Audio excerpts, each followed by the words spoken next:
வெயில் மிக கடுமையா இருக்கு.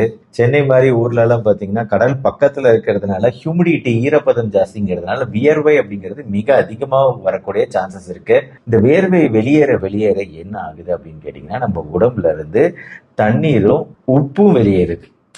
ஏன்னா வியர்வை அப்படிங்கிறது வெறும் தண்ணீர் மட்டும் கிடையாது, அது உப்பு கலந்த நீர். இப்படி வியர்வையும் தண்ணீரும் மிக அதிகமா நம்ம உடம்பு விட்டு வெளியேற வெளியேற நமக்கு தாகம் அப்படிங்கிறது மிக அதிகமா எடுக்குது. அப்படி தாகம் மிக அதிகமா எடுக்கும்போது என்ன பண்றோம், நிறைய தண்ணீர் எடுத்து மடக்கு மடக்கு மடக்கு மடக்கு மடக்கு குடிச்சிடுறோம்.